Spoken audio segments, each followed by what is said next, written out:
Ang panalangin ang ilaw ng ating kaluluwa. Magandang araw ng Martes, kapanalig.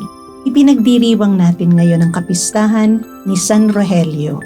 Ito po si Sister Rose Agtarap ng Daughters of St. Paul para sa mabuting balita. Tayo nang magnilay sa Ebanghelyo ayon kay San Lucas.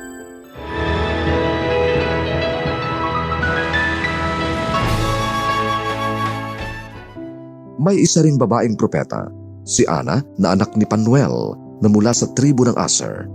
Matandang-matanda na siya. Pagkaalis sa bahay ng kanyang ama, 7 taon lamang silang nagsama ng kanyang asawa at nagbuhay byuda na siya at hindi na siya umaalis sa templo. Araw-gabi siyang sumasamba sa Diyos sa pag-aayuno at pananalangin. 84 na taon na siya.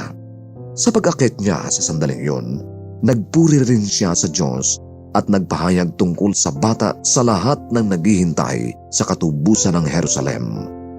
Nang matupad na ang lahat ng ayon sa batas ng Panginoon, umuwi sila sa kanilang bayan sa Nazaret, sa Galilea.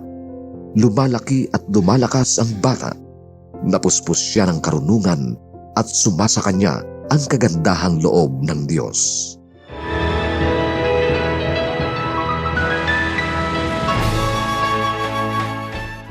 Makikita natin si Ana ng isang beses lamang sa Biblia. Ngunit taglay niya ang mga katangiang kapuri-puri.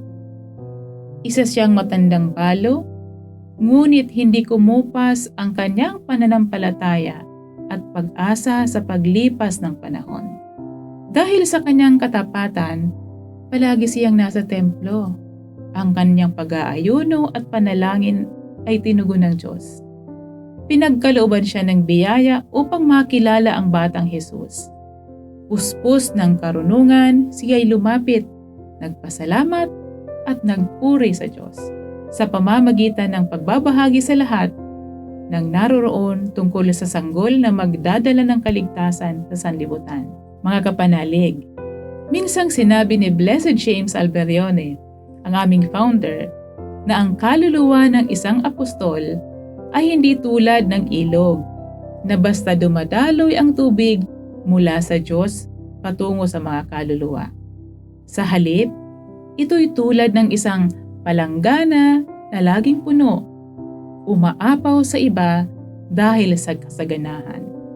Pinupuno muna tayo ng Diyos ng kanyang mga biyaya bago ito umapaw sa iba. Tinatanggap natin ang kanyang kaloob sa pamamagitan ng panalangin, mga sakramento at banal na kasulatan. Ang kasaganahan ng biyaya ay umaabot sa iba sa pamamagitan ng ating mga corporal at spiritual works of mercy. Sa darating na taon, tulad ni Ana, tayo'y magpanibago ng panata sa isang tapat na buhay panalangin, taimtim na humihiling sa Ama na pagkalooban tayo ng biyayang maibahagi ang kanyang pag-ibig at awa sa ating pamilya, pamayanan at buong mundo. Isang mapagpala at masaganang bagong taon sa lahat. Mga kapanalig, maraming salamat po sa inyong suporta sa aming misyon, lalo na sa mga donors at sponsors ng Mabuting Balita.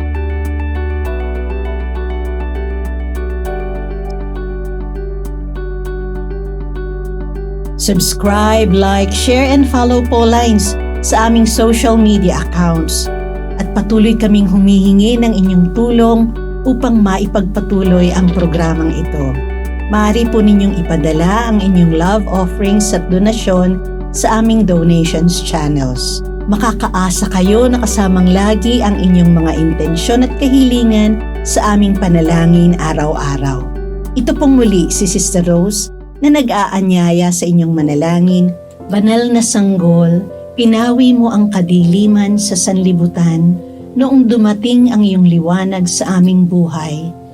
Pasinagin mo sa amin ang iyong paglingap upang makapamuhay kami bilang mga kapatid mo, ngayon at kailanman.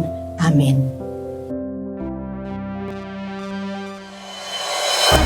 We are here to provide a new way of communicating and proclaiming the gospel.